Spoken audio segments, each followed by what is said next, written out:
Lonely loser with a dead-end job dies of heart attack and gets reincarnated as the son of a noble with godlike powers. Ars was an average ugly loser living in Japan and working at a boring job when one day, while returning back, he ends up having a heart attack and dies immediately. The next moment he opens his eyes to find himself in a completely different world as he looks at the face of a beautiful woman as he lays on a bed. At first he thought he was in a hospital, but then he notices a flying dog wandering around the room, while a maid walks up to congratulate the blondie. And that's when Ars notices in the reflection that he has been reincarnated as a child in an alternate world. 3 years pass by without any issue as he learns how to read and write, gaining an incredible amount of knowledge about this world.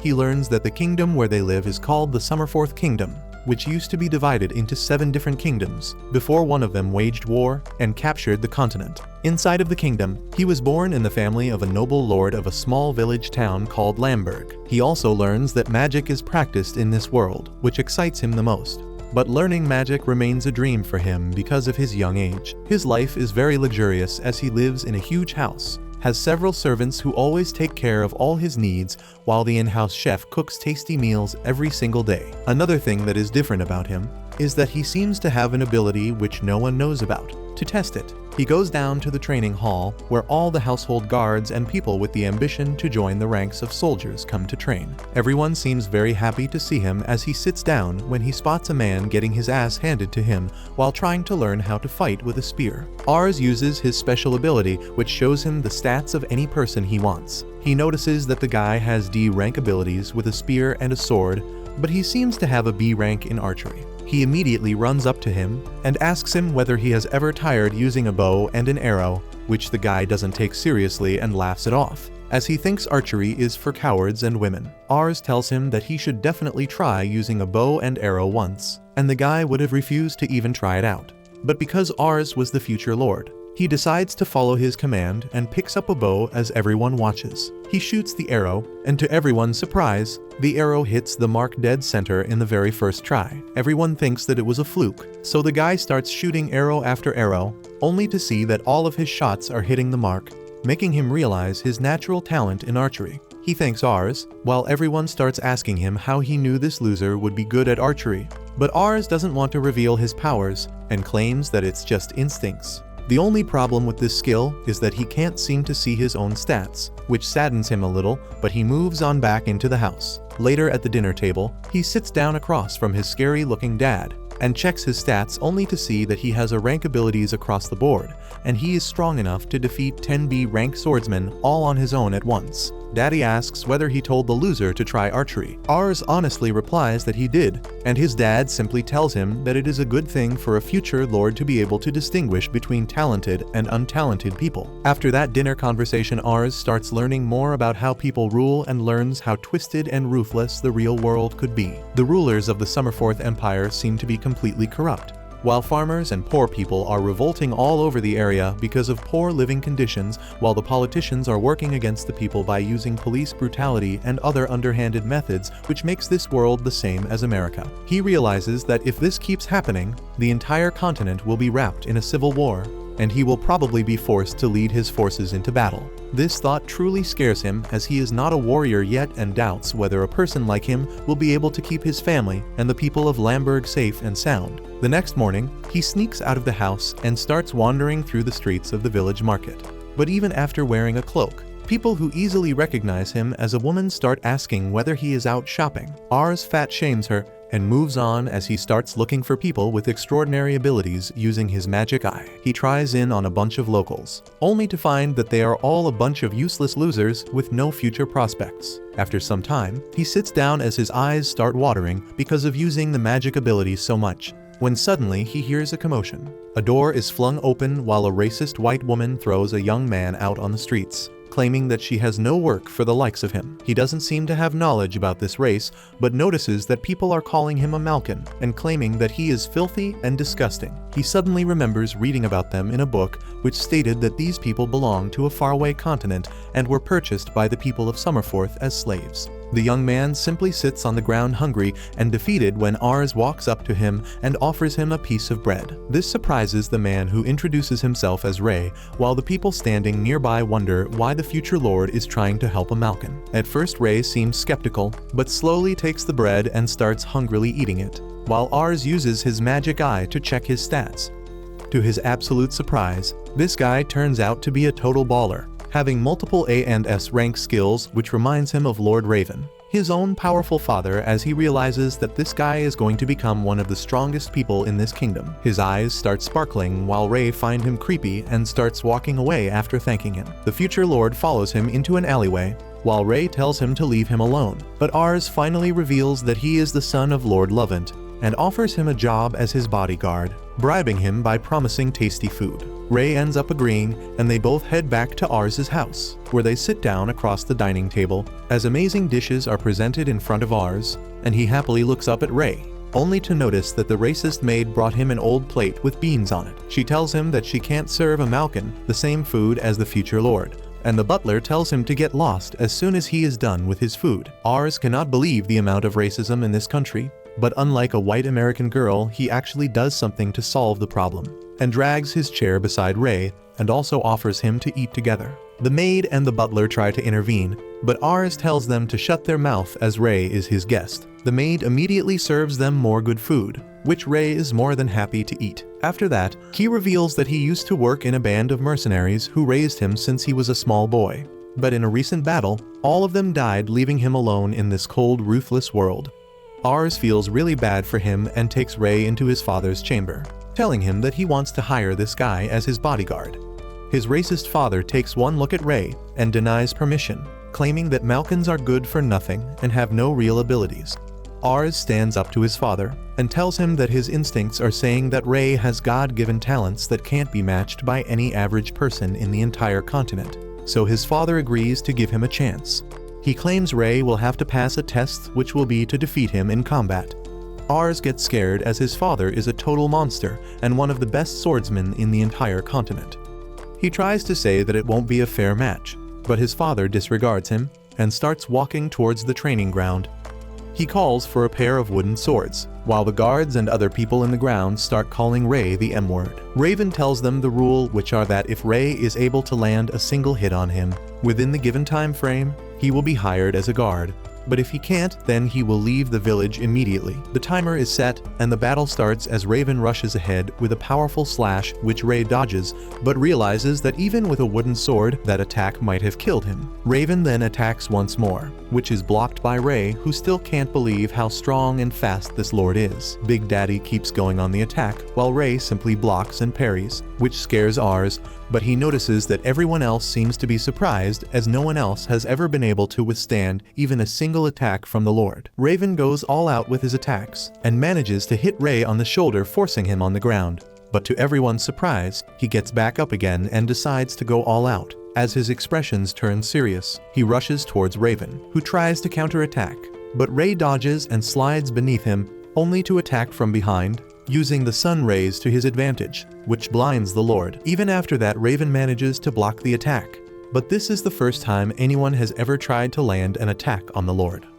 Just when Ray was getting in the groove, Raven tells him that the time is over, but decides to give Ray the win because no one ever came this close to actually landing a hit on him. Ars is overjoyed and congratulates Ray, while his father commends Ars for being able to find another talented individual, claiming that he really seems to have a God-given ability, while the rest of the guards and soldiers surround Ray, asking him for tips and begging him to train with them. Later that day, Ray wears a dress to symbolize his acceptance in the household, and drops to his knees before pledging his allegiance to Ars. Several months have passed by since Ray joined Ars and started working at their house, and even though at first the other workers were a bit racist against him because of his skin color, slowly but surely all of them came to like him. He spars and teaches the soldiers how to hone their skills better, and ever since he started getting lessons from from R's tutor, his intelligence skyrocketed to the point where he is currently the most intelligent person in their household. Ray also ended up wooing the maids who once hated him, but now like him for his polite demeanor and handsome face. From the past couple of days, Ray and Rs have started having study sessions together where they read up about the history of this continent, alongside the current political situation in each domain. They read up about how the Summerforth Kingdom used to be a force to be reckoned with and was the strongest kingdom by far. But according to Ray, the kingdom is in a state of serious decline as the old king ended up dying while his son, the new king, is only 8 years old. According to him,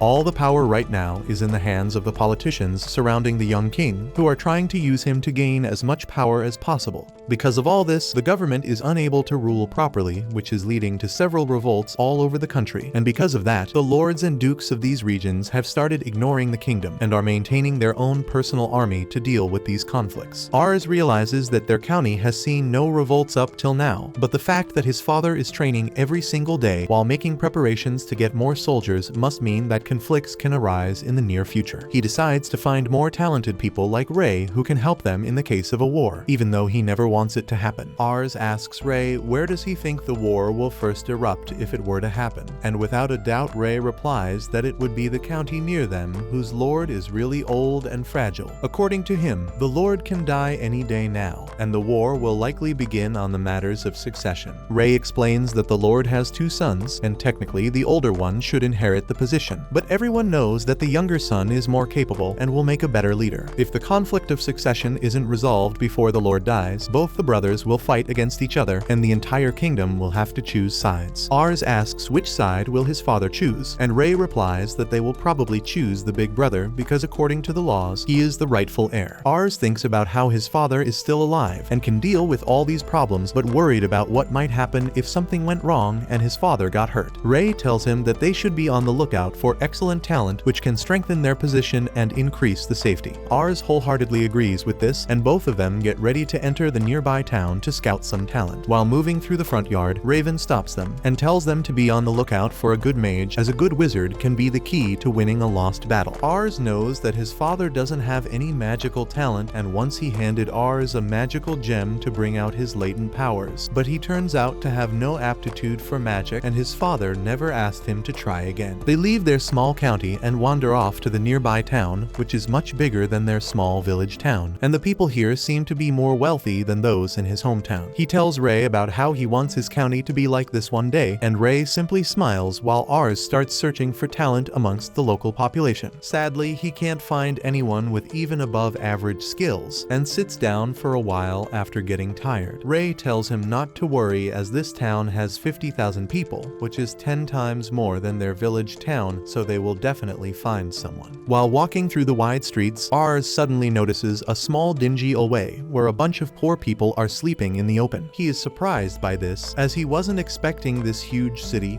with so many rich people to have such poverty. Ray gives him a life lesson and tells him that every place that has a lot of rich people will have people living in extreme poverty, which makes Rs reconsider his dreams of making his village town like this city. A little while later, they enter the main market and Rs's eyes start sparkling as he notices so many things being sold. Suddenly, he hears a man claiming to sell dragon eggs imported from a different continent, and Rs is immediately sold on the idea of having a pet dragon whom he can ride whenever he wants. He immediately asks the seller how much they cost, and with a sly smile, the seller replies that he will sell these extremely rare eggs for a price of 1 silver each. Rs immediately tells him that he will buy 3 and starts shuffling through his bag to get the money, when Ray pushes him back and puts a dagger on the seller's throat. He tells the seller that he dared to sell a noble counterfeit items which should be punishable by death, but the seller tells him that he didn't do anything wrong. Ray claims that he can't have these eggs imported officially or legally, as from the past 1 year, the import from other continents have been banned, which means that either he is lying or these items have been smuggled illegally. Moreover, dragon eggs are extremely rare, so how did a lowly idiot like him get so many of them? He then gets ready to eliminate this lying waste of air. When Rs forces him to stop, Ray immediately comes back to his senses and starts apologizing to Rs, accepting any punishment, but Rs tells him not to worry about it. Later they sit down to have lunch, when Rs decides to get some dessert from a stall, To his surprise, a pickpocket runs into Ars, stealing his pouch of money and runs off with it. Ray immediately grabs Ars and starts running after the thief, who starts weaving in and out of the crowd. But Ray manages to snag the cloak off to reveal a young blue-haired girl. The girl hurries into an alleyway, and when Ray reaches there, he spots the girl being surrounded by some hoodlums, while one of them punches her to the ground. Ars tries to stop them, but the leader gets mad at him and tries to punch, but Ray immediately grabs his arm and punches him in the guts, knocking him out. The other two men rush in for an attack, but Ray makes quick work of them as well, knocking them to the ground and forcing them to run away. Ars looks at the girl through his magic eye that reveals that this young woman possesses S-rank magic skills. He cannot believe his eyes, as the stats for magic is incredible, so he immediately asks her to join him and be her vassal. Ray tells him that this girl is a thief, but Ars doesn't care and promises a comfortable life with salary and good food. The girl looks down at Ars and tells him that she would rather die than work under some spoiled noble child like him. According to her, all nobles are evil people who fill their coffers at the behest of poor people. She herself was taken in as a slave for a noble, but she ran away, and that's why these guys were trying to capture her back. Ars tries to reason with her and tells her that she would make an excellent mage, but the girl replies that she has never even tried magic before. Ray realizes that it's a lost cause and asks the girl to return the pouch bag, which she does without arguing. Suddenly, a bunch of small kinds enter the alleyway and start huddling around the girl, as it turns out that she is taking care of these orphans and feeding them. Ars feels bad and gives her the pouch, and they soon leave as the evening sets. Later that night, Ars sits on the balcony, wondering whether he will ever find such talent again, when they hear a bunch of kids crying and screaming for the thief girl. They immediately head down to ask the kids what happened, and they all cry about how 3 men attacked and took Char with them.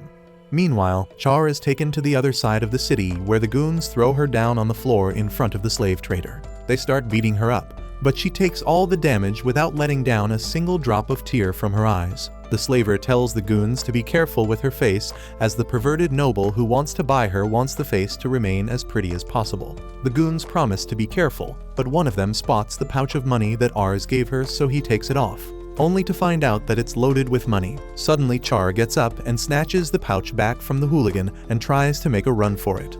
But the goons are faster and manage to catch her again and pin her to the ground. The slaver tells her to accept her fate, as even if she manages to escape, she will simply live a life of misery, always running away, and will die a horrible death. Before he could break her spirit any further, the door swings open violently, injuring the man guarding it as Ray enters the room, blocking the first punch and dealing with the next 2 goons with extreme ease, as he throws his knife at the guy standing next to the trader. The slaver immediately tells everyone to stop, so they can talk, but Ars ends up running into the room and asks Char if she is fine.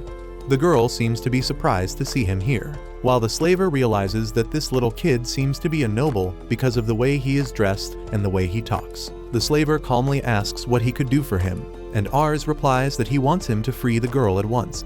The slaver replies that he can't do that because he is not doing anything illegal, as it's perfectly illegal to sell slaves in this county. Ars tells him that he doesn't care about all of that, when Char ends up telling him to run away if he wants to save himself. He turns around to look at her and checks her stats once again and finds out that her ambition is 1, which means that she has totally lost hope for any future. He starts blabbering about how every person deserves to have a hope and a future that they can look up to, which the slaver finds very amusing and starts laughing, as the only futures a slave can hope for is serving a good master respectfully. Ars gets mad and tells him to stop laughing, as adults are supposed to make sure the children stay safe, and claims that it's up to her to decide what she wants to do in the future, and not scummy slavers like him. Char is deeply touched by this speech, as she thinks about how she can't remember the last time that she ever cried. Ever since she was young, she had to deal with life alone as she wandered around the streets, staying in dark alleyways during the rainstorms and even winters, while she looked at people who had life much easier.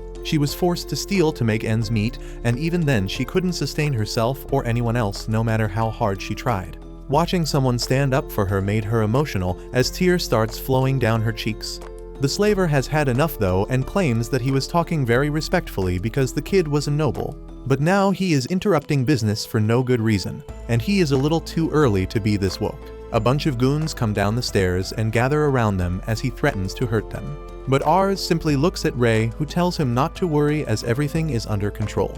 One of the goons tells Ars to shoot up as he hates yappy kids, but Ray grabs him by the throat and lifts him up in the air before slamming him to the ground, telling everyone that they have made a huge mistake by trash-talking Lord Ars, and now they are going to pay the price for this crime, which is death. He takes out his dagger, while a hooligan breaks a bottle and tells everyone to surround Ray as he is alone. This doesn't work, however, as Ray dodges each and every blow with elegance and precision, while he slashes a couple of them in the abdomen and throws his knife at another one. Before he could continue, one of the goons grab him from behind with a knife, but Ray simply slams him to the ground, scaring the slaver, who calls for the mages. The two mages immediately chant their basic fire spells and shoot it at Ray, who easily slashes through their magic and beats the crap out of them as well. The slaver is terrified at this point, so he finally calls for the trump card, as a giant of a man erupts from upstairs, guzzling down some ale as he walks down. He asks what the ruckus is about, and the slaver explains to him what's happening, which angers the man as he gets ready to kick these people out. Char tells Ars that this guy is a giant problem and that he should run away, but Ars checks his stats and tells Char that it should be an easy match. And just as he said, Ray easily dodges the first attack by hanging from the chandelier and then jumps down to kick him in the face. The man gets pissed and rushes in to grab Ray, but he is way too strong and good at fighting, and immediately ends the match by a clean uppercut to the chin, which knocks the fatty out. The slaver is pretty scared by now and tells them that what they are doing is illegal. But Ars takes out a pouch filled with coins and tells him that he will buy her. The slaver claims that he already sold the girl to another noble, but Ray steps in and tells the slaver that they are taking the girl anyways, so he can take the money if he wants or stay penniless and deal with the other noble. The slaver ends up folding at this threat and accepts the money, legally selling Char to Ars. By the time they exit the slaver's office, it's already morning. But before they could go anywhere, Char claims that she wants to show them something. She takes them up to a hill where Ars struggles to walk, looking just like me, but finally reaches the summit only to see the most beautiful view of the town. She claims that this was her secret place to come whenever she felt down and wanted to show them as a token of gratitude. Ars takes in the gorgeous view, while Ray hands her a magic locket to test out how strong her magic is. She puts it on her neck and warns them that she doesn't think she has any magic as she has never tried it. But the moment she chants the spell, a huge wave of mana surges out of her, creating a massive fireball that explodes in the sky, stunning everyone in the town, including Ars and Ray. After that, she meets up with the orphan kids once again and promises to visit them as soon as possible before leaving on a journey back to Ars's home. After they finally reach back, Ars meets with his father, who at first thinks that Ars got a new dishwasher. Ars tells him that she is an excellent mage and will prove effective on the battlefield, but his father rejects her, claiming that women belong in the kitchen, not on the battlefield.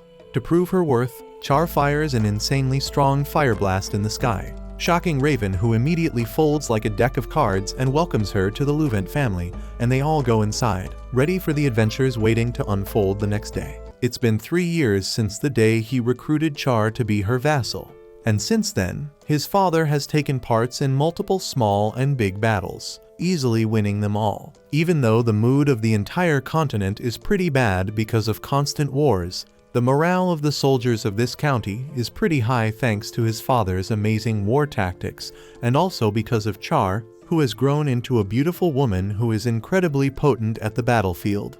No one believed that a single mage can turn the tide of the war, and ever since then, Raven has started recruiting more mages under her tutelage so that they can strengthen their standing army. Moreover, Ars now has 2 younger siblings, a boy and a girl, both twins. He checked their stats and saw that even though they are very young now, they have a couple of A and S rank abilities. Ars has since been looking for more talent, but has been out of luck for a while.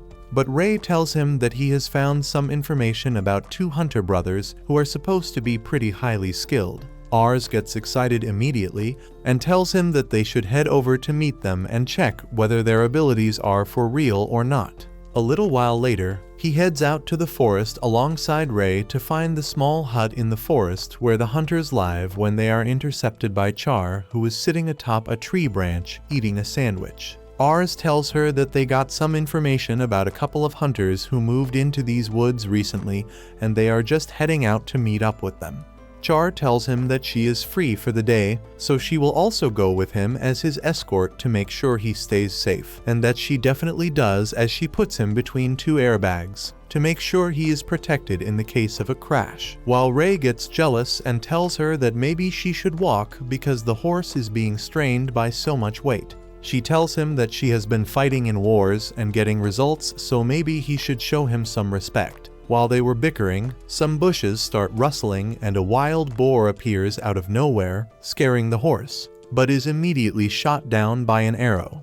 Suddenly, two guys emerge from the dense thickets, happy that they landed the kill. When they suddenly see the guests, they immediately head over and ask whether they are okay, as they didn't know there were people around. Ars tells them that they are fine and asks whether they are the Hunter brothers who recently moved here. The brothers reply that they did move here recently, so Ars quickly checks their stats only to realize that they have pretty decent stats. These stats are well above average, but nothing crazy. The brothers take him back to their place, where the father treats them with a whole load of fresh meat from the hunt on the table, while apologizing if it wasn't enough, as he had no idea that the son of the Lord might visit him. Ars smiles at him happily, claiming that this is more than enough, while Char can't stop herself and starts enjoying the feast. The father asks Ars what is he here for, and Ars replies that he heard tales of his son being great hunters, so he wanted to check them out for himself. And after analyzing them, he claims that he wants them to join the Lovent County Army, as they can be of huge help there.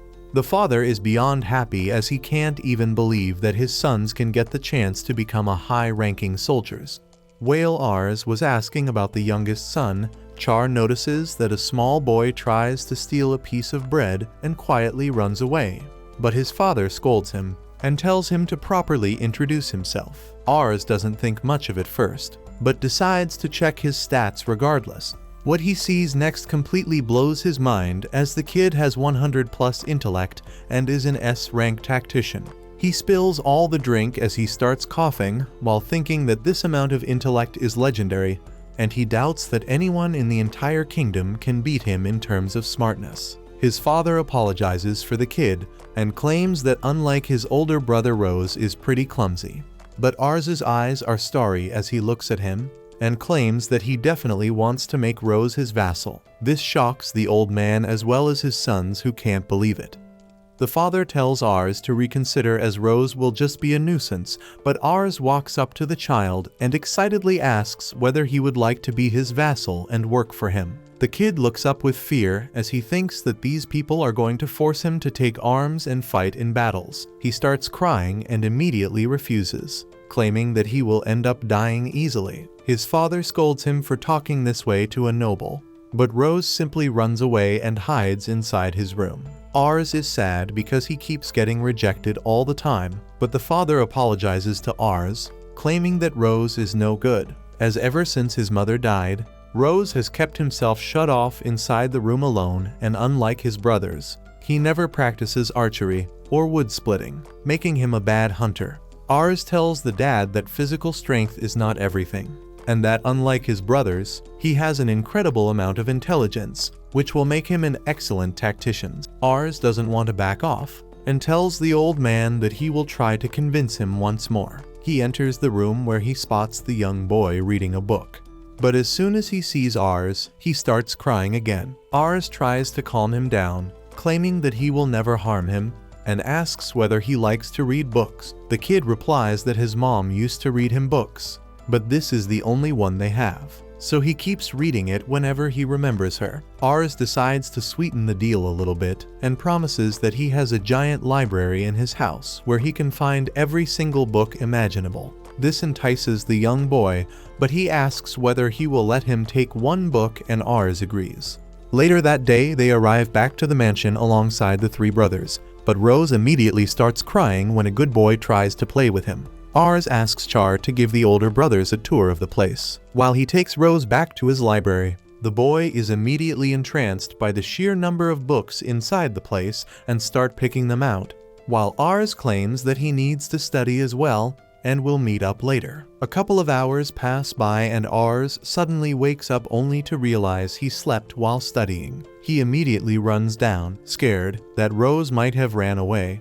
But the moment he enters the library, he notices that Rose is also sleeping surrounded by a ton of books. Ray tells Ars that this boy is incredible, as he learns new words immediately and has a very deep thinking process. Ars checks his stats only to see that it has already increased a bunch, which is crazy. Finally, the brothers arrive and start making fun of Rose for being surrounded by books, as he can't even read. This surprises Ars, who asks what are they talking about, and the hunters reply that apart from their mother, no one knew how to read as they are hunters, and Rose only heard stories from his mother when she was alive, but she never taught him anything. Rose finally wakes up and Ars asks how did he learn how to read. Rose replies that he learned how to read by simply listening to what his mother was saying and matching it with the shapes on the book. This really shocked the brothers, who tell him that he was only 2 years old when that happened. So how can he remember? But Rose drops a bombshell by saying that he basically remembers every single thing from the day he was born. The next day, Ars decides to boost Rose's confidence and tells him that archery is not the only way to hunt, and that he can also learn how to make traps. Rose replies that he has already thought about it, but never had the confidence, so Ars tells him to try it out. A while later, the old man arrives in the jungle, only to see a huge trap in the middle, while the older brothers excitedly tell him that Rose made this trap all by himself, which already has a bunch of boars stuck in it. Rose explains that he realized that the male boars are angered by the color yellow, so he painted the hanging door with that color, which made the boar hit it, and he gets trapped inside. Moreover, he hung a special herb around the boundary to make sure the females and the babies stay away, as they don't like the smell of that plant. This will ensure that they don't overhunt the babies, which can reduce their population and cause extinction. He excitedly looks at his dad for approval, but doesn't get any, which saddens him even more. That night, he sits down in his room alone, blaming himself for his mother's death because after giving birth to him she got ill. He cries in the room alone when he overhears his brothers and his father climbing atop the roof to have a drink. The brothers ask why his father was so strict with Rose, and the dad starts crying, claiming that it's all his fault for always being strict with him, just because he was bad at hunting. He claims that he is being cold to him right now because he wants Rose to hate him, so that he feels like he doesn't need his dad, and leaves for Lord Ars's place, where his abilities will be rewarded greatly, and he will live a happy life. Rose hears all this and cries, realizing that his dad loves him. The next morning, Ars comes to pick the older brothers up, thinking that Rose would never agree to come. But to his surprise, the little boy rushes outside with a huge bag. He tells his dad that he can never hate him and promises that he will become a great man. And then he will come back to his dad and they will always live together. His dad starts crying, and finally all the brothers take oaths of loyalty to the young lord, as they become his vassals waiting for the adventures ahead. 3 more years pass, and when Ars turns 9, his father falls ill. Ars requests him to let him lead their army into the war instead of him, but his father refuses. 1 year ago, the Duke of Mission passed away from old age and named his younger son as his successor. However, the older brother refused to accept the will, and blamed that his brother had manipulated it to become the new duke. Since the older brother had recently shown some great feats in the war, many nobles supported him in the War of Succession. This resulted in Mission being split into 2 because of a civil war, and the neighboring Duchy of Sates took this chance to invade them, making things even more tense. Ars believes that he must go to war, but his father tells him that there are more important things he needs to do since his fiancée is coming here. Ars freaks out on hearing about a fiancé, and his dad remarks that he must have forgotten to tell him that he was engaged before even being born. He hands his son a letter from his fiancée, and Ars immediately runs to his friends to alert them about the emergency. He is flustered because he never knew he had a fiancée, and now she is coming to visit him. A maid immediately tells him that his fiancée is already at the gate, and Ars nervously goes there to receive her. In his past life, he didn't even have a girlfriend, so he is nervous about how to treat his fiancée. The girl introduces herself as Lisha, and Ars is smitten by her cuteness before realizing that her diplomacy stat is 100 and her ambition is 80. He is taken aback and thinks that Lisha is a dangerous person who might try to take over his family while pretending to be a sweet girl. However, as she smiles at him, he suddenly forgets about stopping her from taking over his family and starts simping for her instead. He invites her in, and Lisha and her butler see all the servants hurrying to make preparations to welcome her. Her butler is about to turn racist on seeing Ray, but Lisha stops him. She knows about Ray and his great achievements on the battlefield and asks her butler to apologize for being rude to him. The butler apologizes to Ars, who says that it is fine. After that, the maids gift Lisha a bouquet of roses to welcome her, and she cheerfully accepts it. She walks around the house, complimenting it and politely greeting all the servants there. Ars can only stare at her in awe, unable to understand her true intentions. Soon, they sit for dinner, and Lisha points out that he has some sauce on his face. Ars is flustered and quickly wipes it, while thinking that Lisha is really good at communication, and even he can make small talk with her effortlessly. She is super cute too, and if he had not seen her high diplomacy and ambition beforehand, he would have already fallen in love with her. Lisha then remarks that she saw the city of Lamberg on the way, and it appeared quite lively to her. Ars says that he would have loved to show her around if the weather was clear, and Lisha tells him that it will be soon. Almost instantly, it stops raining and the clouds part, giving way to sunshine. Ars freaks out and asks Lisha if she can control the weather by any chance.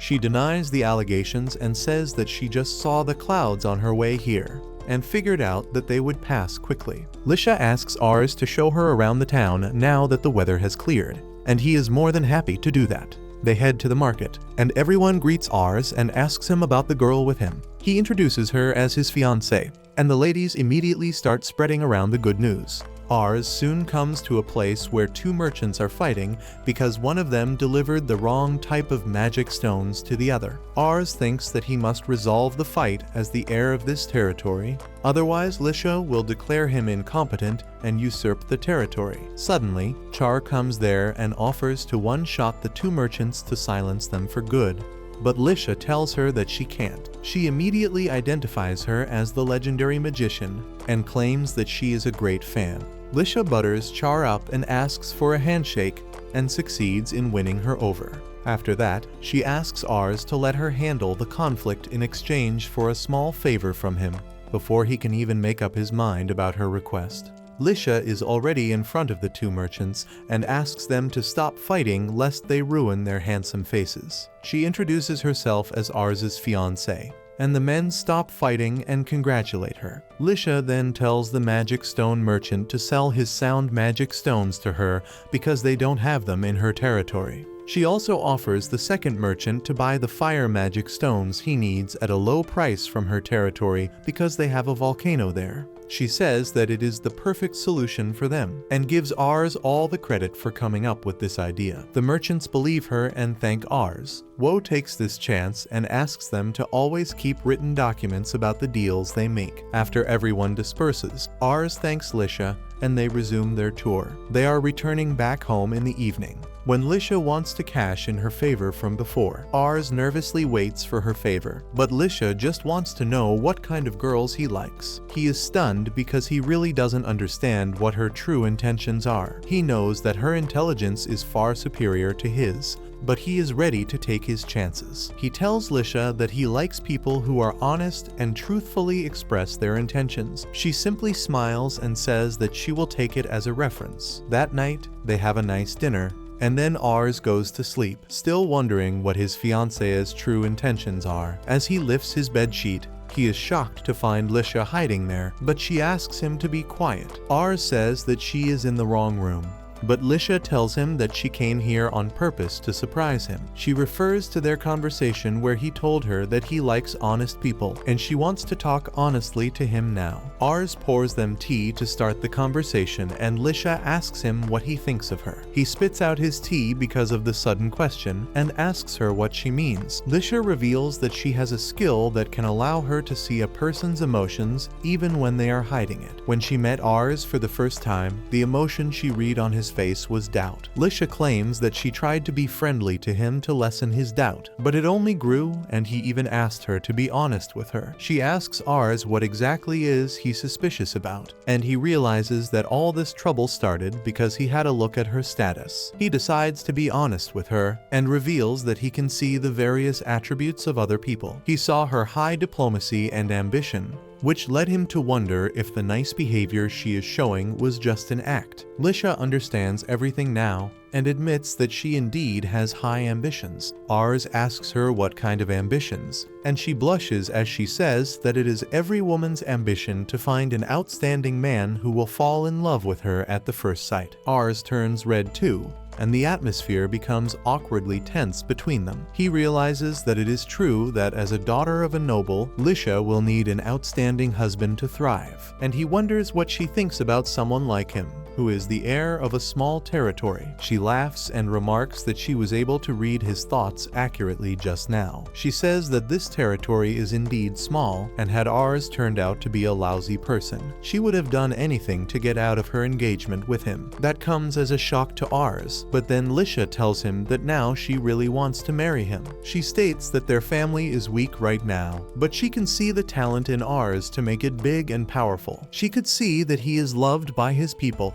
and everyone was genuinely happy when they learnt that he had a fiancée. Lisha claims that it was enough proof that he is an amazing man, so she has fallen in love with him. Ars turns red on hearing that, and then she wishes him good night as she returns to her room. He freaks out once he is left alone, and realizes that Lisha's ambition was really cute. Outside his door, Lisha is also still flustered about the bold actions she took by sneaking into a boy's room and confessing her feelings, but she also feels really happy about it. The next day, she returns back to her territory, thinking about how the world of nobles is a foul place full of greed and lies. The nobles will use any method to pull others down and rise up. Lisha has always been troubled by her ability to read other people's emotions, because their emotions were always nasty. She thought her ability was a curse until the day she saw a woman happily married to a strong and prosperous man. That day, she realized that if she also gets to marry a man of outstanding power and reputation, she can get out of this world full of negativity. So she honed the art of lying to please people by reading their emotions, while looking for a strong family to marry into. Lisha had no intentions to marry Ars because of his weak family, and the initial impression he gave her was not good either. He grew more and more suspicious of her no matter what she did, but then he did something that won her heart. While they were traveling through the market, Ars apologized to her for the roads being too rough for her tender feet, and brought her some ointment in case her shoes were hurting her. That was the moment Lisha realized that Ars was an incredibly kind person, and coupled by the respect he commanded from his people, she immediately thought of him as her ideal man.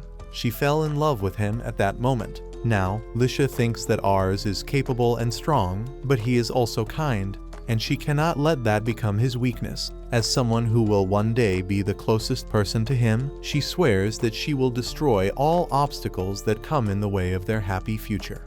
After their first meeting, Ars and Lisha begin to exchange letters frequently. Ars felt a little anxious because he had never chatted to a girl in his past life like this. However, he can manage to flirt a little with her in the letters. Lisha visits him again, and he gifts her some flower seeds because she liked the flowers. She thanks him, and then reminds him that he has not given her an answer to her confession yet. Ars is flustered, but she tells him that he can take his time because she will work hard to make him fall for her. They keep talking through letters, and a brief period of time comes as the War of Succession stops. Ars's father also starts getting better. More than that, he wants to tell her that he has fallen in love with her too. Some time passes and Lord Raven's health starts getting worse and worse, as the doctor comes out of his room and tells young Ars that maybe it's time that he starts preparing his mind for the worst to come. Ars feels really anxious about this whole situation. Meanwhile, the current ruler of Mission ends up getting assassinated by a soldier who stabs him in the back like the Mad King and then tries to run away. Unfortunately, the assassin ends up getting cornered, so he ends up jumping out the window and takes his own life. The next night, this news reaches Lord Raven, who reads the letter in front of his loyal council, and then asks Rose about his opinions on this matter. Rose explains that now that there is no one sitting at the helm, according to him, a deadly war between the two sons of the late Lord is inevitable, and they should start preparing their forces as well. Raven thinks about the situation and claims that now the county chief in which mission comes will have to choose and support one of the sons in this matter of succession. And most probably the county chief Lumi will choose the older son over the younger one. This means that no matter what happens, they will also have to support the older son as well. But the moment Raven tries to get up, he falls back down on the bed unconscious. A couple nights later, the summon letter finally comes to the Levant family ordering the Lord to present himself for the council. Ars reads the letter and tells Ray that his father is in no fit state to visit the county himself. And Ray agrees as he tells Ars not to worry. He tells him that he will leave the next day alongside Char to meet with the county chief. But Ars tells him that he will accompany them as well in his father's stead. The next morning, they reach the county of Canar, which takes Ars by surprise as he never thought a place this big can be held by a single lord. They walk up to the castle gates where they are stopped by the guard. Ars hands him the letter sent by Lord Lumi, claiming that he is here to represent the Levant family. The guard seems a bit skeptical, but he immediately ends up recognizing Char as the Fire Princess and Ray as the Grim Reaper of the Levant family. The guard immediately accepts them inside the castle and starts leading them to the meeting hall, but they end up meeting with one of Lord Lumi's vassals called Ren. He seems to be a well-rounded guy with above-average stats in all categories. He greets them warmly and claims that he never expected to see the little lord instead of his father, before he turns towards Ray and Char, asking them whether they would want to join Lord Lumi as his vassals. This scares Ars a bit, but his vassals are loyal, and they decline the offer.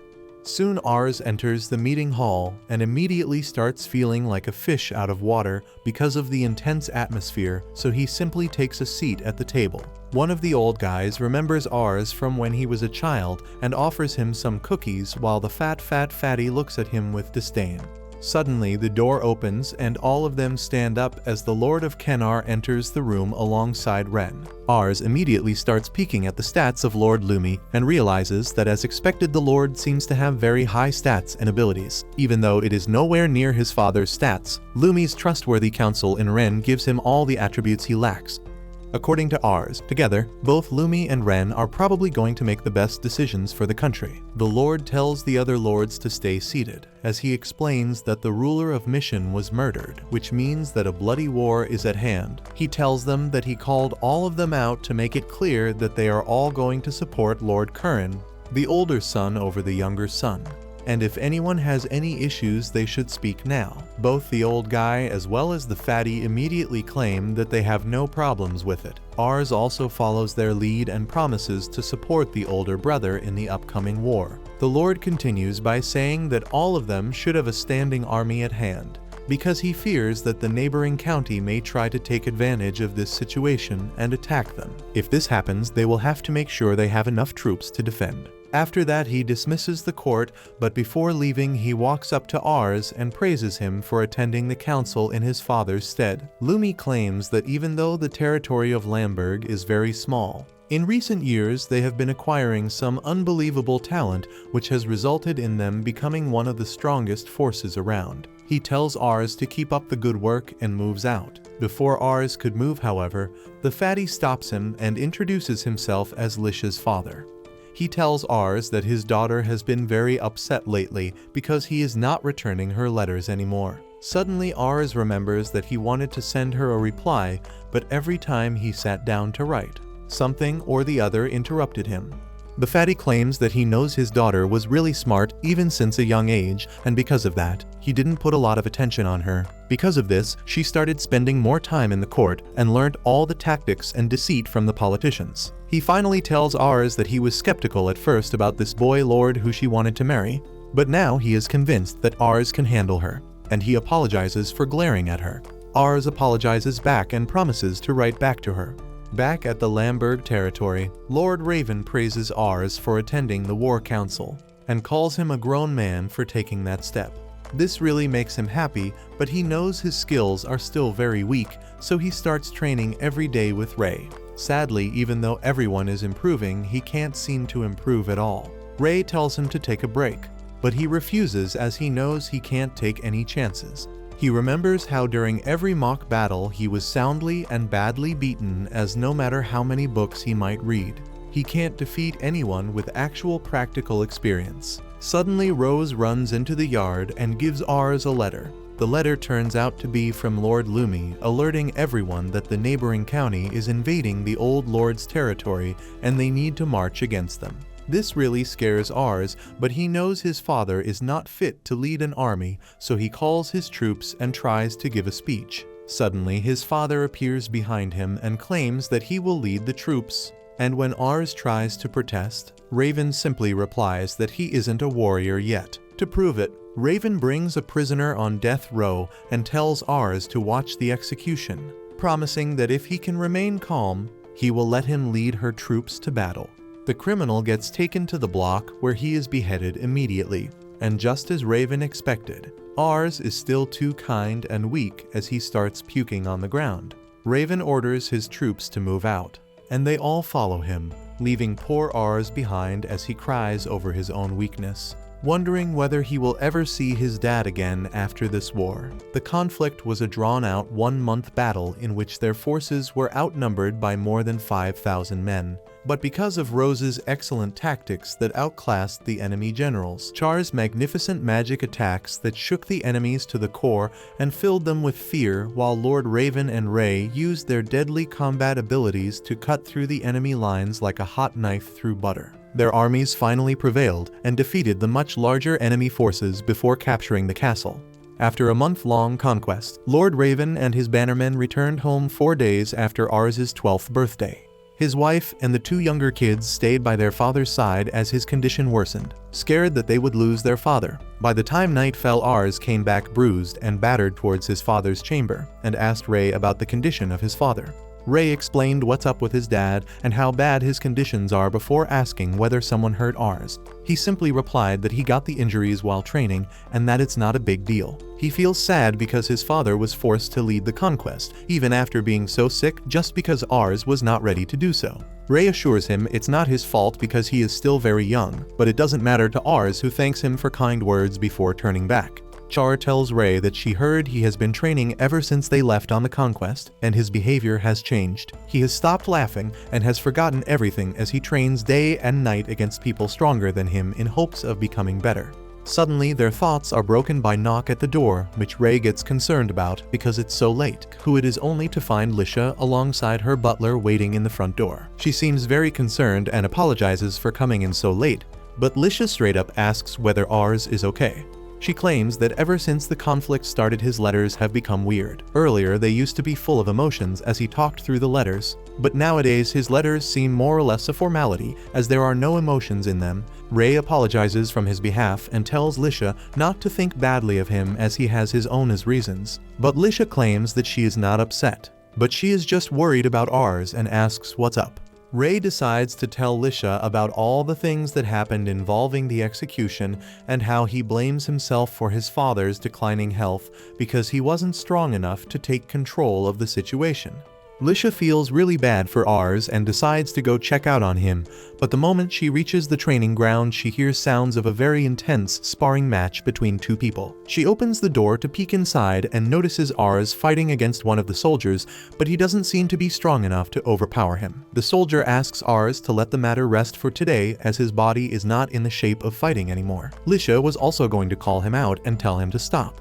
But suddenly Ars gets up on his limping feet and declares that his father was in a worse condition when he was fighting through the war, so it's the least he can do as his son. Hearing this, Lisha changes her mind as she realizes how determined Ars is right now. She turns around to tell the others that they should leave him alone for the time being. Suddenly, a maid comes running and tells them that Lord Raven has regained consciousness and wants to talk. Rose cries happy tears and claims that he will inform Ars, but the maid tells them that the Lord has instructed her to only bring the 3 of them first. Ray, Char, and Rose follow the command and enter Raven's chamber, where they find him sitting weakly. He thanks them for dealing with him on the battlefield while he was sick. He then asks them about their lives in his house and whether they like it here. Ray replies that compared to his old life, this place feels like heaven to him. Rose agrees with the sentiment, claiming that he loves it here. while Char replies that this is the only home that she has ever known. He thanks them for being with his family, even though when they first came Raven wasn't very interested in making them his followers. Ray was a person of color,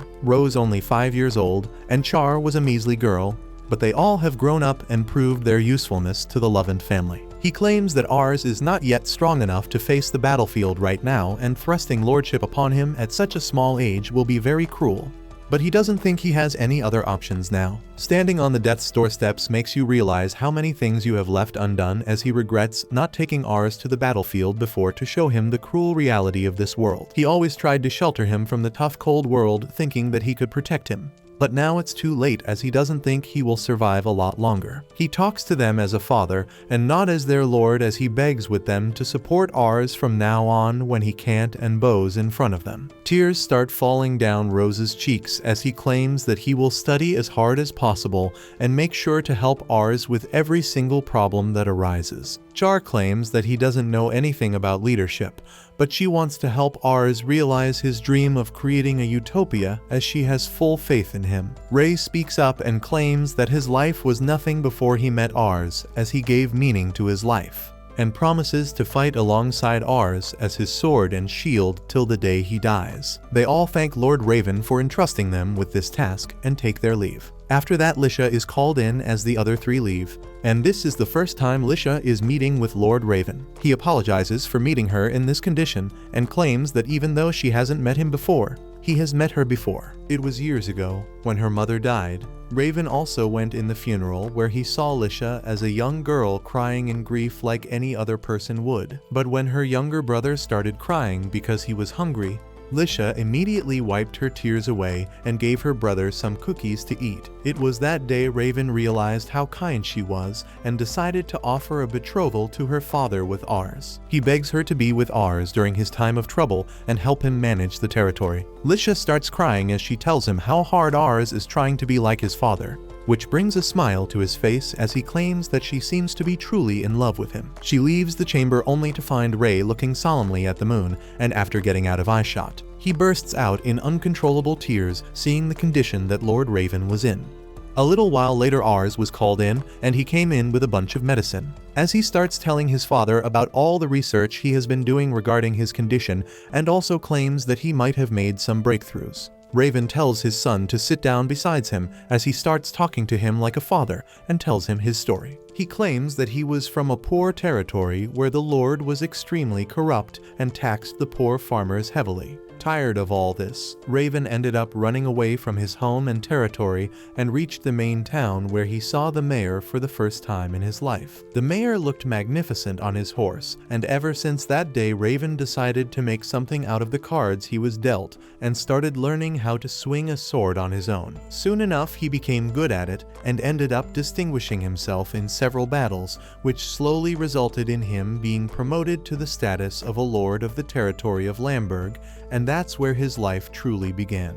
He tells Ars not to blame himself for this situation and claims that he must need to be strong and take care of the people in this territory. Ars starts breaking down but pulls himself together and promises to be a just and good lord when the time comes, and to protect his people and his family from all harm. After that they ended up talking through the entire night as father and son, and by the time the next morning came, Lord Raven was no longer around to take care of his family. The funeral was held that evening, and almost all of Lamberg came to attend the passing of their just and good lord. He called his siblings near him to comfort them before giving his respect to the funeral with the flowers.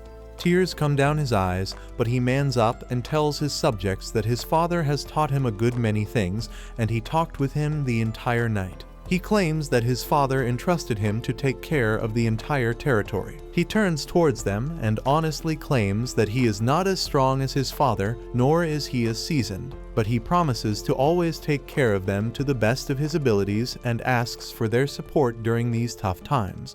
This really touches the heart of his people as they shout his name, claiming to follow him to the depths of hell. Char remembers the time she was going all out in battle, and Raven came to check on her and told her to take it easy as she is doing excellent anyways. Rose also remembers his kindness as when he was studying in the night during the winters. Lord Raven came to check up on him and gave him his blanket before telling to get some rest, and to not overwork himself as he is still a kid with loads of room to grow. Ars feels grateful to have so many loving people nearby as he thanks them for their loyalty, while they all bow down on their knees as the reign of a new lord begins, which will bring along its own trials and challenges. A couple weeks pass by and everything seems to be going fine with the region controlled by Lovent family as Ars heads down to his father's grave once again and talks to him about how he is trying to keep up with all of his duties, and even though he is nothing compared to Lord Raven, his friends and retainers have been doing an excellent job of supporting him throughout the reign. Soon, Ray calls him from behind as he stands there alongside Char and Rose and tells Ars that they should head down to the lord of their county for the war council discussion. A little while later he arrives at the county of Canar and is escorted into the war council by the lord there. They all take a moment of silence for Ars's father as they commend him for being an excellent soldier and leader, for staying true to his word and with his army till the day he died. They then tell Ars that this would be a huge load, but they all trust him, and even Ars claims that he will try his very best to not let them down. They all sit down as the discussion begins and Lumi tells them that they have decided to support the cause of the older brother, so they need to see it through. According to his intel, the younger brother has a superior army in terms of sheer number and fighters, but the older brother currently controls a very important port town, which means that they have the economic advantage over the others. He further claims that the overall strength of both the sides seem to be the same, which means that the tide of the war can turn on either sides, which means they need to be more careful. He tells the others that one of the most important factors in this war would be controlling the nearby areas where both the brothers have been occupied and sway them to fight from their side. According to Lord Lumu, he already sent some emissaries to talk to the nearby regions, and most of them seem to be complying, but one of the regions called Penner seems to be defiant. It seems to be a pretty small region, but could be of strategic importance, which makes it important that they control it before the enemies do. Since the diplomatic talks fell through, Lumi tells the other lords that they are now going to launch an all-out attack and take that region by force. The other two lords seem to be in agreement, but Ars puts his head down before speaking up as he asks whether they can be allowed to try something first. The other lords are confused, but it turns out that a couple of nights ago, Ars, Rose, Char and Ray were poring over the map and checking everything when Rose claimed that it doesn't make sense for the region of Penner to be so defiant. He claims that they are very susceptible to any attacks from the region of Lovent, but yet they decide to go against them. According to him, there is more than what is meeting the eye, and even Ray agrees with him. Ars asks what should be done in that case, and Rose claims that they can simply attack them in a huge number. But there is a small possibility that they get a rude awakening and fall for some trap which destroys their entire army. According to him, they should take it easy and do some research before making any moves against this region. Ray claims that he knows some people from a spy group that are excellent at espionage and getting information out of people. He tells Ars that they can hire them, and Ars agrees. Back in the present, he tells the council that the region of Penner is definitely up to something, and if they attack them directly, they can suffer heavy losses. He asks them for some time to conduct their own investigation, and thankfully Lord Lumi allows it. A little while later, they leave the council and start heading back, while Ray praises Ars for his boldness, when suddenly they are called out by a bunch of children. Ars suddenly realizes that all these children are the same ones that Char used to take care of before all on her own, but now they have grown enough to leave the nest and take care of themselves. An old lady who runs the orphanage walks up to him and greets him warmly before thanking him for everything he did. It turns out that Ars managed to provide funds for the construction of a huge orphanage with the goal to take as many children in as possible. He tells her that all of them have worked hard of the orphanage. Char runs to the kids and asks what are they going to do next, and all of them seem to have their own plans. One of the kids wants to be a soldier, while another wants to be a maid at the castle. Another kid likes working in the bakery, while the last one wants to get involved in farming as it interests him. They all turn around to face Ars and thank him for all the things he has done. But Ars tells them to thank Char instead, as it is her who sends most of her salary away to the orphanage so that the kids can have everything they ever want. Char walks up to Ars and tells him that the day when she went alongside Ars, she was very confused as she didn't know whether to take the kids with her or not. But she thinks she made the right decision by leaving them here, as everything ended up working out for them. He looks around to see everyone happy as they play around the garden, when suddenly he hears someone calling his name from behind and turns around to see Lisha right there standing in front of him. He looks completely bamboozled as he wasn't mentally prepared to talk to her and starts stammering as he asks what is she doing here. She claims that her father was coming here for the war council, so she decided to accompany him.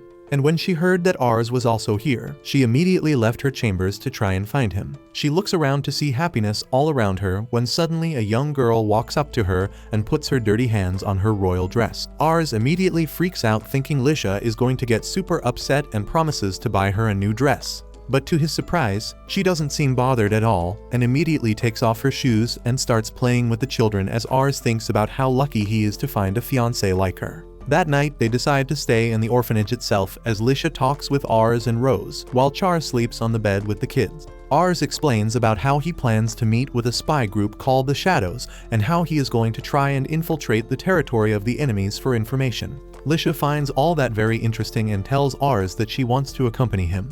Ars immediately declines, claiming that it's going to be very dangerous. But Lisha claims that he is going as well. And moreover, she has full faith that Ray will protect them if anything happens. Ars can't say anything in front of her, so he agrees, claiming that he will pick her up from her lodgings the next day. But Lisha has something else in her mind as she claims that she had all her stuff brought here and that she will sleep here today. Ars gets embarrassed and walks up, claiming that he will find a room for her, but she tells him that she wants to sleep together. Soon Char wakes up and tells Ars that they should all sleep together, and even force Rose to sleep with them. Poor Ars and Rose are barely able to sleep all night when the next morning Ray brings the good news that he managed to talk to the Shadows and they will meet them today.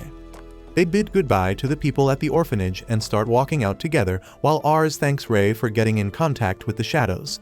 He seems to be happy about it, but also concerned as he claims that recently the old leader of that organization retired and a new younger leader has been appointed who does everything from espionage to assassinations. He tells Ars that the new leader is pretty competent, but he only takes up jobs that interest him. Ars tells him that they should offer him good money as Lord Lumi has put his trust in them. But Ray claims that it's not about money at all. They finally enter a tavern when a burly man tells them to scram as they are full. Ars is confused, but Ray walks ahead and tells him a code word. The man immediately tells them that a table just opened and they all take their seats at the back while Char starts looking at what to order. The gentry in the tavern seems to be full of hooligans and tough men as Ars realizes that such an efficient spy organization must be checking up on them as well. He starts looking around with his magic eye to find anyone who stands out, when Char snaps him back and tells him that the waitress is waiting. He turns around to look at the waitress as he asks for a fruit juice when suddenly he gets shocked and his mouth drops open. He doesn't utter a word though and looks down before excusing himself to the washroom. He washes his face and checks up on Ray to confirm that his magic eye isn't broken, but he can't believe that according to the eye, that waitress is actually a man with incredible stats. Suddenly, the waitress appears behind him and grabs him with a knife before taking him in the storeroom as she points a knife at his throat. She asks how the hell did he know her true identity, but before he could reply, the door opens and Ray throws a knife at the leader who dodges the attack before drawing his knife to try and stab Ray, who grabs his arm immediately and asks what the hell is he doing in an angry voice. Suddenly Lisha also enters the room and calmly walks up to the boss, telling him that the person he just threatened is the Lord of Lamberg and the heir to Lovent family. She tells him that after being so rude in their first meeting, he doesn't really have a choice but to accept their job. The leader introduces himself as Pham and simply smiles as he claims that he could simply kill Ars, take his gold and run away. But Lisha suddenly goes dark and tells him that if he ever said anything like that again, she will find him even if he runs to the end of the world and destroy him. Pham simply laughs and agrees to take the job just like that. But he asks how did Ars know who he was. Ars explains his powers and the leader tells them to come to the back room for the talk. Ars is still confused about how Lisha and Ray knew that he was in danger, and Lisha explains that his expressions gave away everything. They all go inside the back room where Ars explains what needs to be done, and Pham immediately agrees to the project before asking for some payment in advance. Ars is happy to do so and asks how much time will it take them to find the information, and to his surprise, Pham tells him to meet them within 5 days right here and he will be ready with all the information. While Ars and others were dealing with Pham, Char had been stuffing food into her mouth like there is no tomorrow. They return soon, and Char remarks that they sure took too long to return from the washroom. Lisha tells them that they met the leader of Shadow and managed to convince him to take up the job. Char is not pleased to hear that because she also wanted to see the leader. Just then, Pham comes there, acting like a femboy maid, and gives them some complimentary pancakes. Char praises the food, and Pham thanks her before cheerfully walking away. He gives Ars a wink as he leaves, and he thinks that if he had not seen his status, he would be completely fooled by that act. 5 days later, Ars and Ray visit the tavern again to find only Fam there. He reveals that the rest of his team is out doing some investigations. Ars asks him who investigated the thing he asked for, and Fam replies that he did it personally because it seemed interesting. Ars looks at his stats again and notices that while his intelligence is too high, his command stat is mid. Fam then tells Ars that the investigation was successful, and he is glad to hear that. He wants to know how could Fam complete the investigation in such a short time, and he just smirks, saying that it is a trade secret. He then reveals the reason why Perrin County is not siding with the First Prince. Fam gives Ars a document, which turns out to be an alliance paper with signatures and seals of all the nobles who have sworn loyalty to the younger son of the Duke. Perrin County's seal is also there, but Ray recognizes that there is also the seal of the Massa County, a territory with a large population. Ray explains that the Massa County has a very strong army, and whichever side they join will have a clear advantage in the war. The Massa County had pledged allegiance to the elder son Curran, but now that their name is on an alliance paper with the other side, things are bound to get complicated. Ray tells Ars that if this paper is genuine, it means that Massa County is betraying them. Ars asks why would they do so, but Fam can't give him an answer. Ray believes that at this rate, they are at a clear disadvantage, and if they attack Perrin, Massa will counterattack and defeat them. Ray then turns to Fam and asks him if the paper is real. He knows that Fam can't reveal his trade secret, but it is hard to believe that he got his hands on something so important no matter what kind of technique he used. Fam assures him that the paper came directly from the house of the Perrin country chief. As for his ability, he refuses to share it with anyone, no matter how much he trusts them. Ray accepts his words and then apologizes for doubting him. But Fam doesn't mind it since it is a part of his job. Ars is super impressed by how cool Fam acts and thinks of him as a real-life ninja. He takes out the money to pay him, but Fam says that there is no need to pay him because he was rude to Ars the last time. Ars tries insisting, but Fam is adamant. He tells the boy to consider it as an apology and an investment. Ars accepts his sentiment and thanks him for the job while promising to pay him more for the next mission. With that, he tells Ray that they should report the betrayal of the Massa County to the council immediately. As Lord Lumi receives the alliance paper, he first questions its authenticity. After Ars vouches that it is the real deal, Lord Lumi begins considering the seriousness of the situation.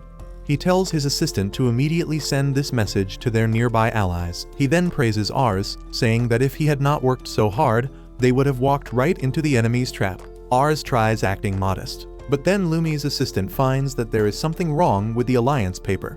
He takes everyone to the office, where compares the signature of the Massa chief on the alliance paper with another official letter they have. He points out to the clear differences in the seal and the signature, and remarks that the rest of the seals and signatures seem authentic. Ars is unable to realize what this means, so Lumi tells him that the Massa County has not joined the side of the younger son. He speculates that the Perrin County was tricked into believing the fake signature, and that is why they joined the side of the younger son. Ars and his friends are stunned as they hear this, and Lumi asks them to trust his assistant's judgment because he has got an eye for such details. Ars uses his appraisal skill on the assistant and finds that while he has high intelligence and observation stats, but that information does not cover his true abilities. After that, Ars wants to know that why would someone set up an obvious lie that will soon be found out. Ray believes that it was just a ploy to buy time, and even Rose agrees with him. Rose believes that the enemy is trying to use Perrin as a stepping stone by letting them face their forces first. That way, the main forces of the enemy would be unharmed even after the battle had passed. Lumi figures out another thing. He believes that the enemy forces are after the exploding monastones that are found only in the Perrin County. They are extremely rare and powerful magic stones that can be used to cast powerful spells and create powerful weapons. After hearing all this, Rose suggests that they should not invade Perrin. He explains that since Perrin was supposed to be on their side originally, if they fight it, they will be walking right into the trap of the younger son. He believes that their best course of action is to tell Perrin the truth and make it ally with them instead. Lumi thinks that it is a good idea, but he has sent numerous messages to Perrin but has not gotten a single response yet. Well, the genius strategist has a plan for that too. First, Ars visits the leader of Massa County with the alliance paper, and he is shocked to see that someone forged his seal and signature. He swears that it is a fake because he signed no such document. Ars replies that they were already expecting that, and the fake alliance paper has been created by the younger son to trick Perrin into joining them. He requests Count Massa to write an official letter to tell Perrin that the signature is fake, but he is too furious and decides to go there and clear the misunderstanding personally. A few days later, Ars visits the chief of Perrin with the alliance paper. The chief decides to inquire about the alliance paper later, and first asks him about the purpose of his visit. Ars says that his territory wants to join Perrin and support the second son after learning about the Massa County allying with them. The chief is excited to hear that, and Ars adds that even Lord Lumi plans to leave the first son's camp and join them. He says that small territories like them should always strive to be on the winning side, and the chief is impressed by his wisdom. He decides to accept Ars as an ally and walks up to him, saying that he will talk with the second son Bassa about letting him join them. He reaches out for a handshake, but Ars says that he wants to confirm if the alliance paper is real before that. The chief tells him that Lord Bassa gave it to him personally, so it has to be genuine. Ars then starts talking about how the Massa County was loyal to Lord Curran, and betraying him so suddenly seems out of character. He adds that even if they think that Lord Bassa has the advantage in the upcoming war, choosing to ally with him will make them surrounded by enemies on all sides. Ars says that believing something without truly examining is a stupid thing, and the chief realizes that he never planned to join his side and wrote the letter only to get here. He commands his soldiers to kill him, but Ray quickly jumps to action and stops the soldiers, giving them a death stare for even thinking about harming his master. Ars tells everyone to stop and assures the chief that they are not here to fight, but to tell him something very important. The Perrin chief doesn't believe him, but then Ars signals to the second guy with him, who takes off his cloak. It turns out that the guy is the leader of Massa County himself, and everyone freaks out on seeing him. Count Massa declares that the alliance paper is fake and he never signed it. He asks the Perrin chief if he still wishes to join Bassa's side after knowing all this. He nervously says that after learning the truth he wants to side with Lord Curran, but he had already betrayed him before. He is worried that Lord Curran won't accept him now. Count Massa believes that his worries are legit. He then tells him that because their territory has a large population, it makes them strong, but it also means that there are more people to protect. He insists that any lord would want that, but it is Lord Perrin's fault that he was fooled and almost led his people to their demise. Count Massa then says that since it was Ars who informed him of this matter, he wants to leave the final decision in his hands. Ars freaks out because he was not ready for this, but after steadying himself, he says that it is only human to make mistakes. He says that he doesn't want to cut off Lord Perrin just because of one mistake. He smiles, adding that he is glad that they were able to resolve this matter without any violence. He tells Lord Perrin that this is his second chance and asks him to join their side. The old man gratefully takes his offer and promises to be useful to them in the war. Everyone is pleased by this solution,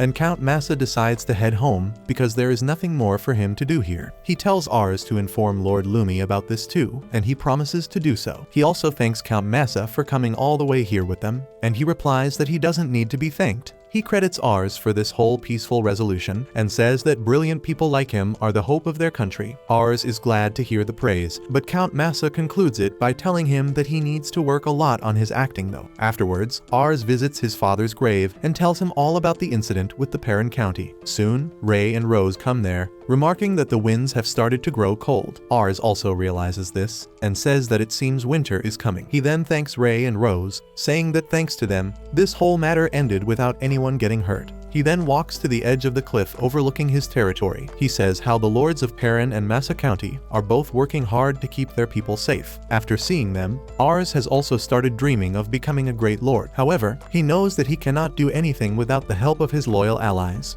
Ray promises to always be by his side and protect him no matter what kind of enemy he faces. Just then, a maid comes running to tell Ars that a guest has come. Moments later, Lord Lumi is at his location, and he first pays his respects to Raven and apologizes for coming too late. Then, he reveals that Lord Curran wants to meet Ars. Ars freaks out on hearing that because there is too big level gap between them, and he says that he can't possibly meet someone as important as Lord Curran. Lumi replies that he reported the matter with Perrin to Curran, who seemed to be very interested in Ars. That is still too much for him to process, and he says that he will try to prepare himself mentally to see him. To his shock, he doesn't have any time to do that. Lumi tells Ars that they are going to depart right now, and he freaks out yet again. He says that he doesn't even have any gifts prepared and starts backing away, but Ray and Rose tell him to stop hesitating. They say that this is their chance to get ahead, so they must go. Ars decides to accept their advice, even though he is still too nervous.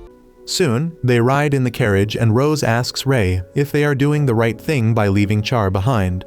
Ray believes that taking everyone along is not feasible, and he plans to buy some nice gifts for her on their way back to make it up to her. They turn around and ask Ars if he is doing well, and he tells them that he is fine while sweating buckets. He still can't believe that a lowly rural lord like him has been summoned by Curran, who will become the duke of the territory soon in the future. Ars asks his friends what exactly is the occasion, and they tell him that it is a big party in which all the major nobles supporting Curran will be present. They claim that it is probably a party to boost everyone's morale before war, but Ars feels his morale drowning as he thinks about being in the midst of various big shots. Soon, they reach the trading city of Sempra, which is their destination. The scale and grandness of the city impresses everyone, and Ars hopes that one day he can make Lamberg as prosperous as this. He soon arrives at the Sempra castle along with Lord Lumi, trying to act confident. However, since everyone is staring at him because of his age, he quickly becomes a nervous mess again. He notices that Lumi is quite popular and respected among other nobles, and many people come to greet him. Lumi calls Ars too, introducing him to his peers. The heralds announce the arrival of Lord Curran, and everyone bows their heads to greet him. As Curran tells them to rise up, Ars looks at his status and finds that he is an S-rank knight with ambition, command and prowess well above 90.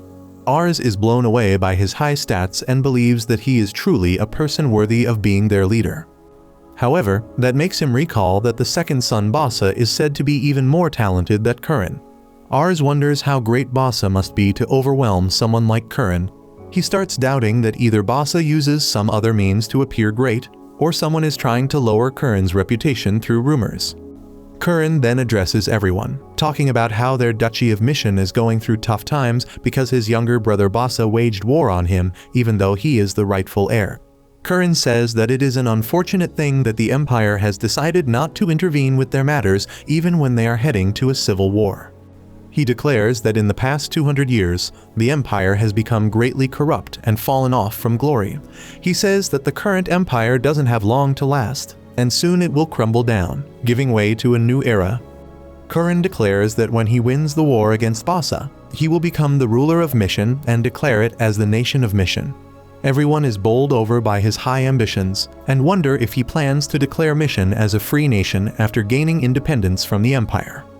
Curran says that winning wars and building up a nation are not easy feats, but with the power and brilliance of everyone present in the room, he is certain that nothing can stop them. He throws his fist in the air, saying that they will surely be victorious, and everyone cheers with him. With that, Curran begins talking about the Lord of Lamberg who achieved something amazing recently. He calls Ars to the center, and he freezes on hearing that. Ray and Rose wish him all the best and push him forward, and then Ars stumbles forward before greeting Curran. Curran calls him by his side so everyone can see his face. He then places his hand on Ars's shoulder, saying that he was the one who exposed Bassa's shameless ploy and stopped the county of Perrin from joining his side. Everyone is surprised to hear that a mere kid did that, but Curran says that age is just a number, and the most important thing is the result. He says that Ars has already accomplished more than anyone else here, and asks everyone to applaud him. Lumi starts clapping, and one by one, everyone joins him. Ars is flustered now, and he can only thank everyone for this applause. The festivities start after that, and Ars is busy greeting other nobles who are curious about him now. Ray comes there with a plate full of food, but one look at his face, and he realizes that Ars is feeling nauseous after talking to too many strangers. He goes outside to get some fresh air and leans on the railing, thinking about how socializing and politics suck. Just then, Curran appears next to him and asks if he is not feeling well. Ars freaks out on seeing him, and Curran says that he just wanted to have a nice chat with him. Curran claims that he has heard about Ars collecting some talented subordinates, and Lumi also talks very highly of him, which is quite rare. Ars gets flustered and says that he is nothing special without his subordinates, and then Curran asks him what he thinks about his subordinates then. Ars tried appraising all the nobles he met up with earlier, but he didn't find anyone particularly remarkable. Now, he wonders what should he tell the Lord and decides to come clean. He apologizes to Curran and says that there seemed to be no one amazing among the nobles who serve him. Curran sternly asks him if he thinks his subordinates are better than his, and Ars confidently replies that they are. Curran starts laughing at this, and then says that he is right. He looks at the nobles inside and says that they are good people who are serious and motivated about their goals, but they are missing something when it comes to ability. He says that winning a war with the human resources they have will be tough. Ars asks him to elaborate, and Curran says that there are many talented people on the other side. He says that even if they have a stronger army and more money, it is not meaningful if the leader is incompetent. Curran then says that this is the exact reason he is really happy about hearing the work Ars did. He says that he has great hopes from him, and Ars can only thank him. Curran then thinks for a while and tells Ars that if they win the war and he proves his worth, he will make him the Count of Canar. This freaks out Ars, and he asks what will happen to Lord Lumi then. Curran says that he plans to give him even bigger title and territory after the war because he is one of his most trusted and talented subordinates. Ars still finds it hard to accept the promised reward, but Curran says that it is only right to reward someone who performs well. He begins leaving with that, and then turns around to ask Ars if he can have his subordinates. Ars refuses frantically, saying that they are all precious to him, and Curran laughs because he was expecting that. He then tells Ars to become a member of his war council along with his subordinates because he wants to hear their valuable opinion. Before that, he wants him to find some more talented people for him. He leaves with that, and Ars is full of determination to not let Curran down. On the other hand, Bossa's two loyal subordinates inform him that their ploy in Perrin was discovered. The baldy named Tomas and the old man named Limas believe that they don't have to worry about anything. They claim that they have already extracted more than enough mana stones from Perrin. Also, they believe that they will surely win the war because apart from Curran, his army has no talented commanders. They believe that their chances of losing are incredibly slim, but Bossa is not satisfied with that. He declares that he only fights the battles he can surely win, and asks his two loyal vassals to make sure that their chances of winning reach 100% before the war starts. On that note, Bossa asks Tomas about a woman called Mira that he wants to hire. Tomas first says that he has no idea where Mira is drinking herself to death right now, and second, he doesn't think that it is a good idea to hire her. He tells Bossa that even though she may be talented, she is no longer useful. He says that no self-respecting nobleman would hire her, and Bossa says that he hopes that Tomas is right about that. The next day, Ars returns to his house where he tells Char that they are going to join Lord Curran's war council. She expresses her amusement at this as she munches the snacks that Rose and Ray have brought for her. Ars then says that Curran also wanted him to find more talented people to serve him, and he asks Ray if he knows of any way to find new talented people. Ray believes that it will be best to leave this matter to Fam because he can get them all the information they need. The next day, they visit Fam and give him the job to find talented people. Ars says there won't be any penalty for finding someone who is not talented enough. Also, he promises to pay a bonus of 20 gold coins if he manages to find anyone really remarkable.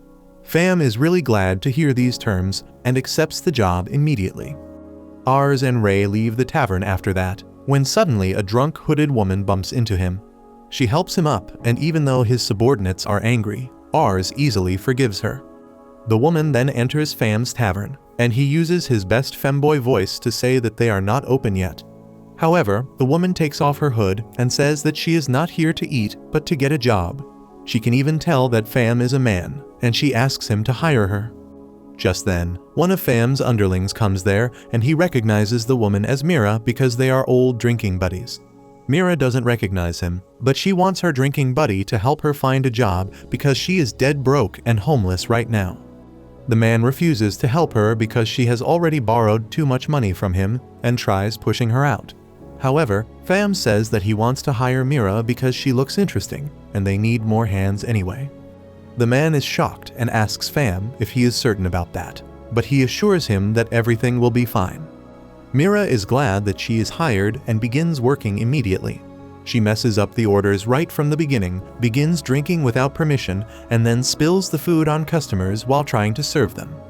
The man is fed up with her, but one cold gesture from Fam makes him change his stance. Fam and Mira eat together, and he tries getting her to reveal information about herself. Mira tells him that it is not a good thing for a man to inquire about a lady's past. She then says that since Fam is a cute femboy, she will tell him one thing about her.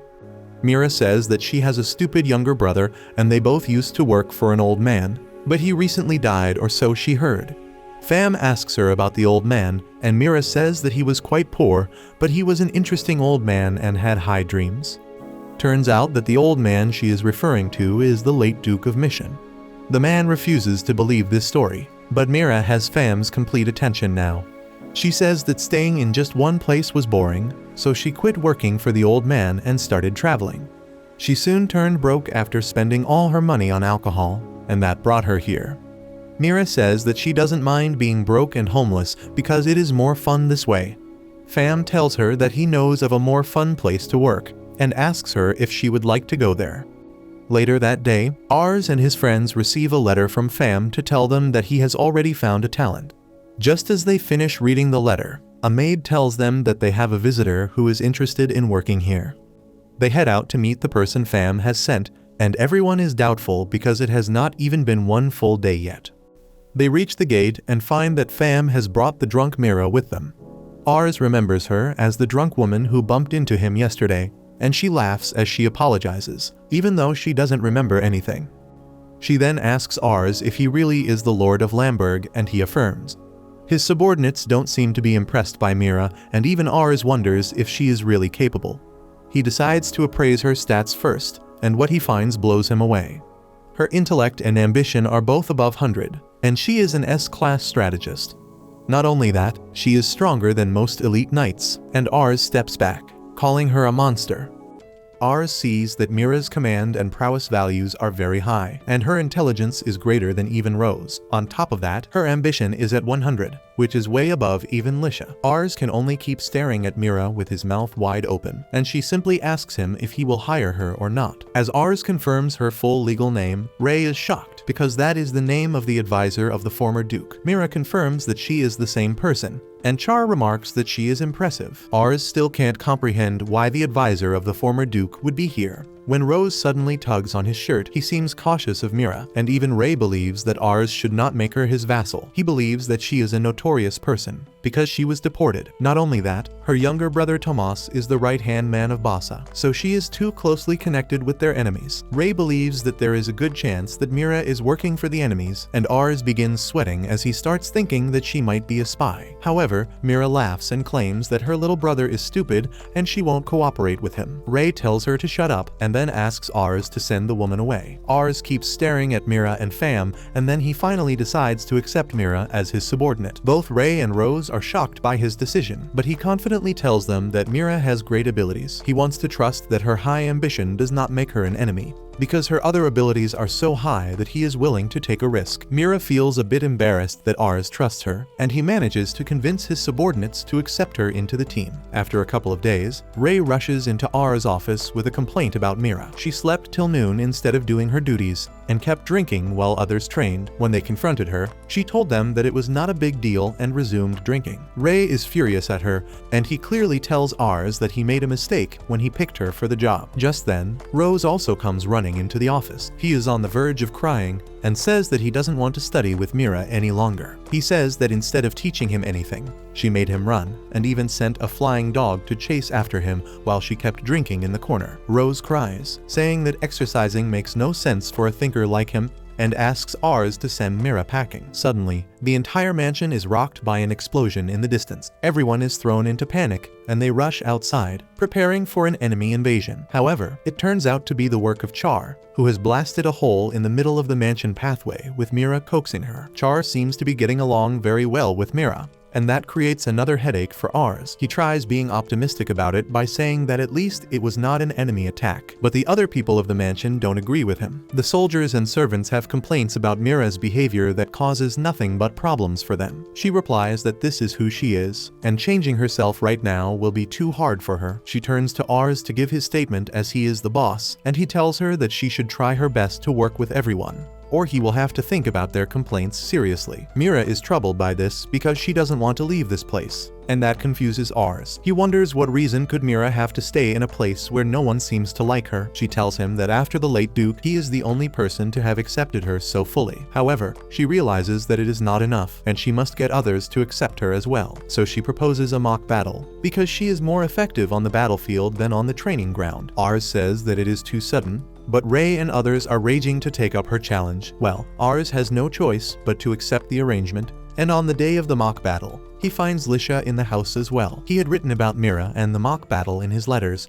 and Lisha's curiosity brought her here to see it. Mira says that she has heard a lot about the cute fiancé, and Lisha replies that she has also heard a lot about the idle drunk strategist from her fiancé's letter. Ars tries to clear things with Mira that he wasn't bad-mouthing her, but she doesn't even mind. She hugs him tightly while flirting with him, and Lisha gives him a smile that clearly says that he is screwed. The flustered Ars somehow starts explaining the rules of the mock battle. There are 2 teams with 50 soldiers each, and they will engage in a battle in the forest till the sun sets. They will use blunt wooden swords to fight and defeat the other side, and whoever defeats more soldiers at the end will win. Capturing the enemy leader or defeating all enemy soldiers will mean an instant victory. Ars tells everyone that if they get hit in the chest or head, it will count as a fatal strike, and they should stop moving then. He also prohibits Char from using fire magic. Instead, he gives her magic potions with light and sound magic properties, and tells her to use them wisely. After that, it is time for the division of teams, and everyone wants to be on the opposite team as Mira. They even decide to send the newbies to her team so that she loses and is fired. Ars is worried now, but Mira is not even fazed in the slightest and says that everything will work out. This pisses off everyone else, and their opinion of Mira goes even lower, and Ars realizes that it may have been a foolish decision to agree to this mock battle. Soon, the preparations for the mock battle are complete, and the 2 teams enter the forest, while the spectators cheer them on from neutral ground. Ray leads one team with Char, Rose, and the experienced soldiers. Ray believes that the strength of their family comes from unity, and it is better to remove people like Mira who harm that unity. Char, on the other hand, believes that Mira is quite amazing. Rose has completely different reasons to reject her. He feels that Lisha and Char are already overbearing enough, and adding Mira to the mix would be disastrous. The second team has Ars as their leader, and he fails to motivate his soldiers in Mira's presence. As always, Mira doesn't worry about anything. Instead, she praises the talents of Ray and Char, and asks Ars how did he manage to find people like them. Ars says that it just happened, and they should focus on how to beat them right now. Mira believes that it is impossible to do so with the newbies in their team, and everyone gets irritated by her words, especially because they know she is speaking the truth. Ars tries to stop her from lowering everyone's morale, but Mira assures him that despite the shortcomings of their troops, they will win this battle. Her vibe suddenly changes as she claims that they can use the inexperienced soldiers as a weapon that will take the enemy by surprise. Soon, the battle begins, and Team Ars begins marching towards Team Ray. Rose informs him that they have set up traps in the way, and as soon as the enemy troops come in contact with them, they can locate them. After that, Ray addresses the troops and says that the enemy team won't be able to defeat them using normal tactics, so they may try to use surprise attacks to throw them off. Therefore, he is going to use the most basic strategy to attack them head-on. He decides to separate his team into 2 units. They will march ahead with some distance between them, and if the second unit led by Rose is attacked by the enemies, he should use the sound magic to call the first team to his aid. This way, they can use their superior abilities and experience to defeat them quickly. He gives his troops a pep talk, and then begins leading them, and just then, someone steps on the trap they laid out and alerts them. Ray leads some troops to the direction of the trap, and finds a newbie wizard from the other team there. The wizard is here to surrender and join his team instead, and offers to reveal Mira's strategy in exchange for accepting him. Mira has guessed that Ray has divided his troops into 2, and she plans to use it to her advantage. First, she will create some ruckus by saying that real enemies have attacked them, and by doing this, she will lead Ray and others into a trap. Then, she would use her full force to defeat the remaining soldiers of his team along with the commanders. By doing this, she would ensure that they win while keeping the casualties low. The wizard asks Ray to accept him into his team now, but he refuses. He believes that no matter how skilled Mira is at convincing others, Ars won't agree to such a stupid plan. The wizard immediately changes his tone and tells Ray that he is completely right.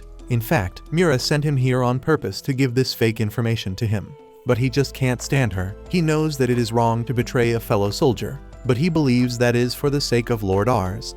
That is why he is going to tell Ray about Mira's real battle plan. The wizard tells them that Mira plans to trap them in a certain location and then launch an attack on them from both sides. He asks Ray to come to the location and pretend to be caught in the trap. The wizard has to use sound magic to inform Mira that the plan was successful, but if he doesn't do that, Ray can change the game from there. Ray accepts the sincerity of the wizard and his suggestions and asks the wizard to hand over his staff as a precaution. As soon as the wizard does it, Ray orders the soldiers to arrest him, and they find another staff hidden in his cloak. Ray gives him a death stare and forces the wizard to reveal his true plan. He was going to trick Ray's team into coming to the designated location, and then use the second staff to alert his allies so that they could take him by surprise. Now that he cannot do that, Ray decides to use this chance to go behind the enemy troops and finish them off with a quick surprise attack. He leads the troops behind Ars and the team very quickly, and then tells everyone to get into position as they spot them. On his command, his troops launch a surprise attack on the standing enemy troops, but they are hit with a grand Uno reverse because they were just armors hanging on sticks. Mira and Ars are there, and she commends the wizard for his Oscar-worthy acting skills. She mocks Ray, saying that he is so logical that predicting what he thinks is super easy. However, he thinks that this is a great chance for him to capture Ars as the commander of the enemy forces and end the battle quickly. Well, Mira just puts Ars on her back and starts running away, and Ray commands everyone to chase after them. If you liked this video, make sure to subscribe for part 12, and make sure to check out this brand new anime about a lonely orphan who marries his childhood crush and starts training to become a spy.